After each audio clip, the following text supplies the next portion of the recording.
Bonjour et bienvenue dans cette vidéo. Je suis Mathilda Moutoussamy, je suis thérapeute en énergétique et formatrice et j'aime bien me poser des questions et remettre un petit peu les choses en question, en perspective et peut-être aussi en conscience du coup. Je fais cette petite vidéo à partir de la notion de développement personnel. Alors c'est vrai que c'est un terme qui est pratique parce qu'effectivement c'est sans doute ce qu'on a de mieux pour développer un petit peu tous ces champs qui cherchent à développer la conscience, la sensibilité de manière générale.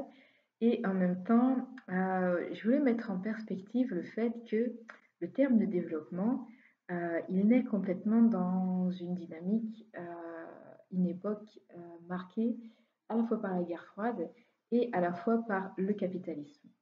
Euh, alors évidemment, je ne parle pas du terme développement qui existe en mathématiques, voilà, qui est autre chose, mais la notion de développement telle qu'elle s'est posée au niveau politique, au niveau social, au niveau économique, ça part un petit peu du principe qu'il y a forcément une direction vers laquelle aller, d'une part.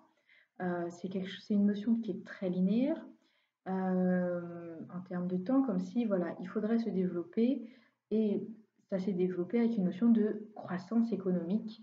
La notion de développement telle qu'elle existe aujourd'hui, elle est très difficile de dissocier complètement de ces termes-là qui ont été posés d'un point de vue politique, économique, c'est-à-dire qu'il faut une croissance, il faut continuer à avancer, etc.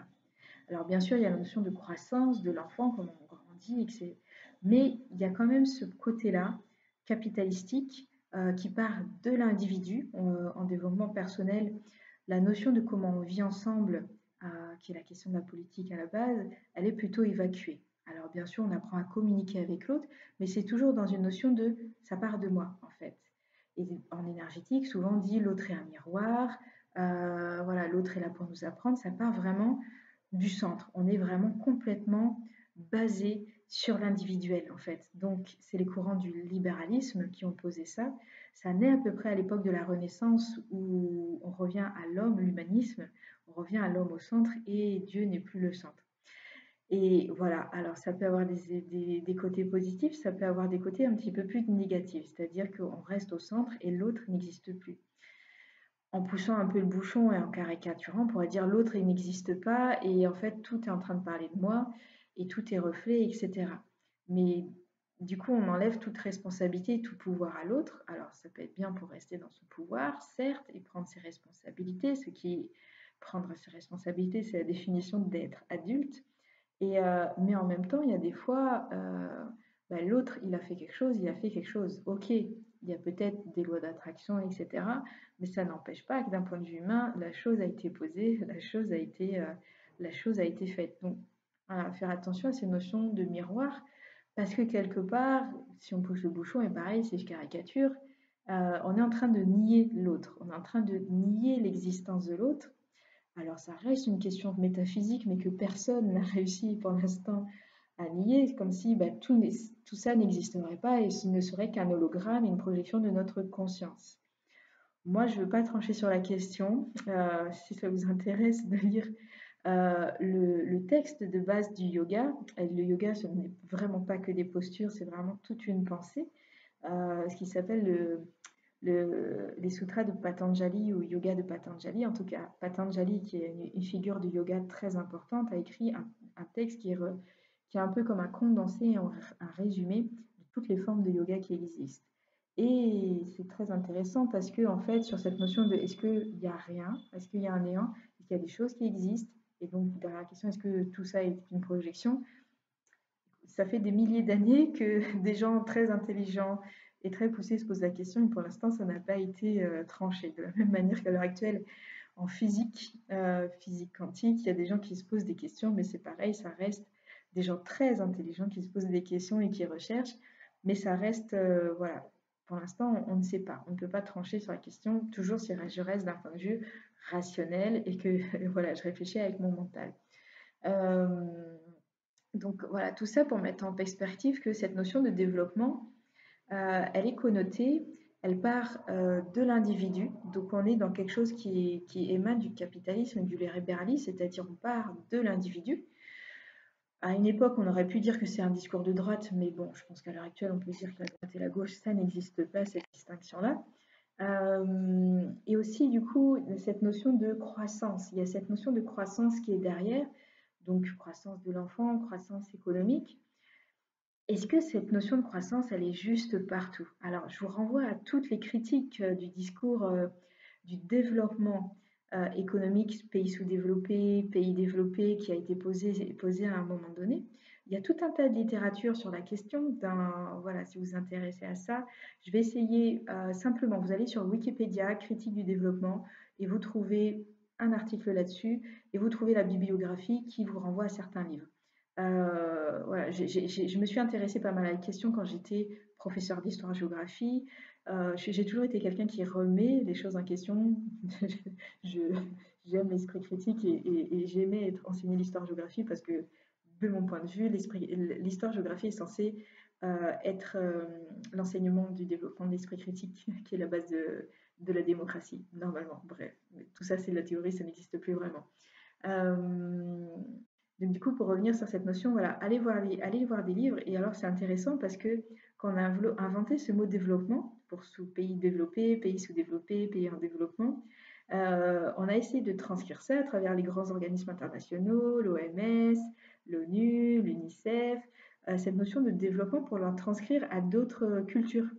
Et alors, c'était très intéressant parce qu'il y a certaines cultures, et je n'arrive pas à retrouver l'information et la référence du livre en question, mais il y a certaines cultures qui ont traduit par marcher à l'envers. Parce qu'il y a des cultures qui se sont dit, cette notion de développement, on ne la comprend pas, genre il faut toujours croître, comme s'il faudrait, il y a une espèce d'injonction à croître et à évoluer forcément. Et pour certaines cultures, ça a paru stupide ou pas compréhensible, en tout cas, ils n'avaient pas les mots dans leur langue pour pouvoir le traduire. Et le meilleur qu'ils ont pu trouver, c'était marcher à l'envers ou marcher en arrière, en fait.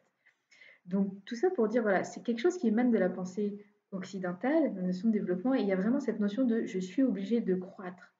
Euh, et du coup, c'est là où ça me questionne un petit peu, c'est est-ce que là-dedans, il n'y a pas intrinsèquement le fait qu'on pose un regard d'imperfection où c'est pas normal, parce que quand on dit on doit forcément évoluer, euh, il faut voir aussi quels sont les motifs derrière, mais est-ce qu'on ne pose pas un regard où c'est pas normal et il y a une normalité à atteindre, en fait, comme s'il y aurait forcément un développement, comme si ben, j'ai des blessures, j'ai vécu telle chose, j'ai pas réglé telle chose, ou ben, il y a des fois je m'engueule avec des gens, il y a des fois je me mets en colère, et du coup on va rentrer dans quelque chose de jugement par rapport à soi, en fait. Et donc le développement personnel, c'est toujours ben, il y a cette notion un peu comme si je dois toujours m'améliorer, c'est pas encore bon, ça peut développer des notions d'illégitimité, d'autocritique, etc.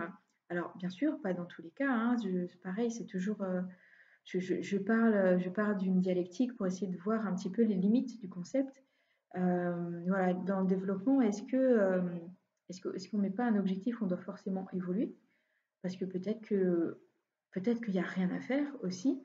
Et de plus en plus, il y a des gens qui s'éveillent, qui contactent sans avoir besoin de faire quoi que ce soit. Simplement être. Parce qu'effectivement, est-ce que être dans la présence suffit pour que les choses se passent, tout simplement? Simplement être au cœur de soi. Et pareil, quand je dis présence, qu'est-ce qu'on comprend? Mais bon, je vais pas, sinon je vais trop dériver dans cette vidéo, je vais rester sur la notion, parce que quand on dit présence, je pense que comme c'est comme lâcher prise, voilà, on ne sait pas exactement qu'est-ce qu'il y a derrière. Mais je reviens sur cette notion de développement personnel. Donc, il y a le mot personnel, évidemment, et c'est voilà, où est l'autre dans cette équation? Voilà, parfois, voilà, et parfois on pose la notion d'interrelation, parfois on pose la notion de communication, parce que c'est la base dans les relations. Euh, et en même temps, dans la communication verbale, ce n'est pas du tout la majorité de la communication. Le reste de la communication, elle passe par le corps et tout un tas de choses corporelles. Voilà. En tout cas, de s'interroger sur cette notion de développement personnel. Pourquoi je dois forcément croître? Pourquoi je dois forcément évoluer? Est-ce que je ne suis pas parfaite telle que je suis dans l'instant? Voilà. Et du coup, ça enlève cette notion de j'ai besoin de faire quelque chose. Ça enlève cette notion de je ne suis pas parfait, j'ai besoin de me critiquer et de voir tout ce qui, dans ma perception des choses, n'est pas forcément positif en moi ou peut être vu de manière négative en moi. Alors que bah, voilà, ce qui est, bah, est là, que tout simplement, en fait, hein, que ce soit agréable ou désagréable, hein, il y a des choses désagréables dans la vie, il y a des conflits, il y a des maladies, il y a des journées où tout part pas du tout comme on a prévu, mais ça fait partie de la vie en fait. Ça fait partie de la vie. Est-ce que aussi, dans la notion de croissance, de développement personnel, on pose cette notion de développement personnel, genre, ok, ça doit croître. Ben, il y a des fois, il y a des retours en arrière. Et je pense qu'on a tous vécu ça. On pense que c'est d'un point de vue spiritualité, on pense ça y est, c'est arrivé. Moi, ça m'est arrivé tellement de fois de me dire ah ça y est, je suis guérie avec cette endométriose et puis eh ben non, eh ben non, j'ai cru que je m'en étais débarrassée parce que je sentais plus rien, puis maintenant ça revient. Et voilà, donc cette notion, parce que du coup, c'est comme si bah, quand le retour en arrière il vient, cette notion de boucle, on ne le vit pas très bien parce qu'on pense avoir avancé, parce que dans cette notion de il faut avancer, et puis tout d'un coup, on a l'impression de reculer. Mais alors du coup, peut-être que c'est beaucoup plus complexe que ça. Il y a des espèces d'infographies qui montrent que bah, le cheminement, c'est un gros brouillon, c'est pas du tout une ligne droite. Et certainement que c'est comme ça, avec des ellipses, quelque chose de beaucoup plus complexe en fait, hein, pas une linéarité qui va vers une sorte de haut, hein, ce truc qu'on a en économie, croissance économique, développement personnel, voilà, commencer différent. Voilà, et je vous invite à taper critique développement personnel aussi sur YouTube. Il y a des critiques intéressantes de sociologues sur la question, très intéressant.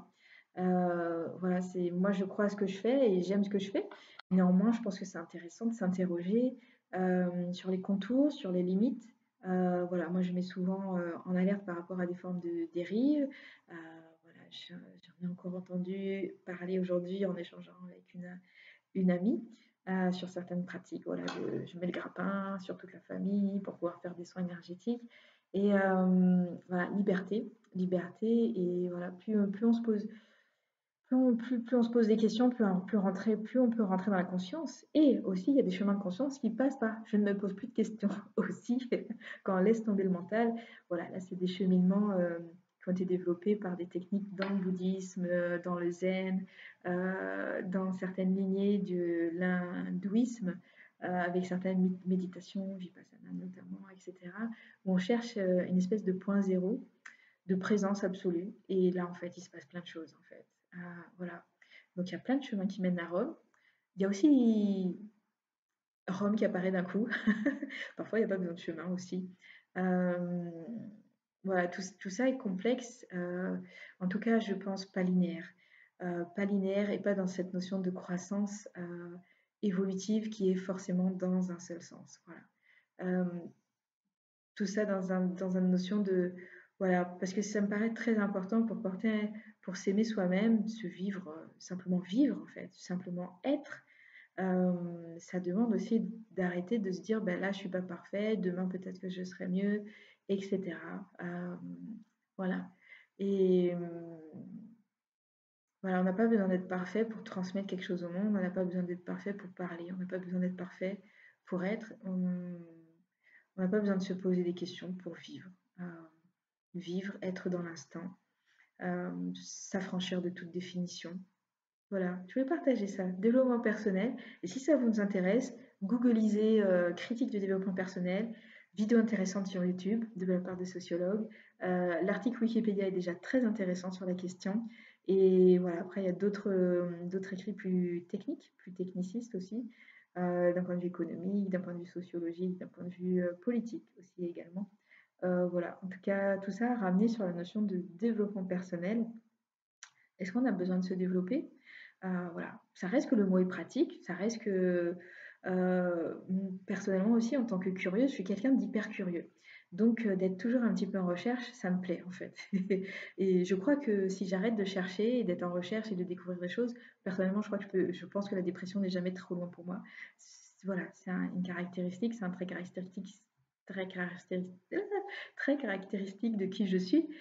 C'est comme ça, je suis curieuse et je trouve du plaisir dans l'existence à découvrir fondamentalement et ça fait partie de quelque chose d'intéressant pour moi. Donc ce champ du développement personnel que je prends plutôt pour une découverte interne et de tout ce qui est invisible, voilà, je trouve ça passionnant, même si on ne peut pas donner de vérité absolue là-dessus, je trouve ça juste passionnant. Mais voilà, j'aime bien le sortir de diktat où on pourrait se dire, bah, j'ai besoin d'être parfaite après, j'ai besoin d'être, voilà, je me sens pas légitime, les syndromes de l'imposteur, je pense qu'on l'a beaucoup. Je l'ai aussi de temps en temps qui revient. Et je l'ai beaucoup eu aussi quand j'ai commencé à travailler, parce que quand j'ai commencé à travailler, j'étais encore plus malade qu'aujourd'hui. Bah, au jour d'aujourd'hui, j'ai une endométriose, ça me rend malade, c'est difficile à gérer, ça me fatigue, même si j'ai réussi à avancer sur la question avec tout ce que j'ai exploré d'un point de vue énergétique. Et je pourrais me dire, bah, quelle est ma légitimité à transmettre le féminin sacré, à parler de féminin sacré en termes d'énergie, à accompagner les femmes, les hommes, quelle est ma légitimité à accompagner sur des chemins de guérison, alors que moi-même, je ne suis pas à 100% guérie. Voilà, pour elle, légitime, voilà, si je posais pas ce regard-là de je m'accepte comme je suis, bah, je pourrais pas faire ce métier-là, en fait, tout simplement. Donc c'est, ok, je m'accepte comme je suis. J'ai un cheminement, moi, à faire, ou pas. Parfois, je me dis, ouais, je fais plus rien pour cette endométriose et j'attends de voir qu'est-ce qui se passe. Et puis parfois, je me remets en chemin. Voilà, j'essaye de m'écouter. Euh, voilà, je voulais partager, voilà, petite expérience personnelle et toutes ces réflexions-là autour de, voilà, est-ce qu'on a besoin de croître? Est-ce qu'on a besoin d'évoluer? Est-ce que, bah, voilà, être tel qu'on est aujourd'hui, c'est pas aussi merveilleux, accueillir l'autre ou dans sa bêtise, ou dans sa connerie, ou dans sa beauté, ou dans son déraillement, ou dans ses pétages de plomb, pardon. Est-ce que ça fait pas partie aussi? Donc, c'est aussi porter un regard sur ben, la vie, ce monde, la terre. On se pose beaucoup de questions dans le milieu spirituel sur l'incarnation. Bah ouais, c'est un gros bordel, c'est un chaos. Est-ce qu'on peut pas aimer le chaos et le bordel? Est-ce qu'on peut pas porter un regard d'amour aussi à l'extérieur? Si on part, si on porte un regard d'amour à l'intérieur de soi, total, ok, c'est super imparfait, c'est brouillon, c'est parfois bordélique, parfois chaotique. Du coup, quand on accepte ça à l'intérieur de soi, c'est plus facile bah, à l'extérieur. Ouais, bah ok, c'est le bordel. Voilà. Et pour les gens qui aiment lire ou qui aiment lire la science-fiction, voilà, toute ma partie formation qui est en construction à l'Université de l'Invisible pour l'instant est en stand-by, en construction de site internet, parce que j'arrive pas à tout gérer en même temps. L'Université de l'Invisible, j'ai nommé ça en hommage à l'œuvre de Terry Pratchett, qui est un auteur anglais, qui a écrit de la science-fiction, mais qui est aussi un très grand humoriste. C'est des livres que moi j'ai lus en me pétant des barres de rire, en éclatant en fou rire. Et je trouve que c'est intéressant parce que c'est un monde plat qui navigue sur le dos d'une tortue. Voilà, c'est un monde à part dans l'œuvre de Terry Pratchett. Et donc, c'est un monde où il y a de la magie et les mages apprennent à l'université de l'invisible. On ne sait pas il y a combien de salles, on ne sait pas la dimension du bâtiment, c'est un truc flou et pas défini. Et cette université de l'invisible, elle a lieu dans ce monde-là, enfin, créé par Terry Pratchett dans son œuvre.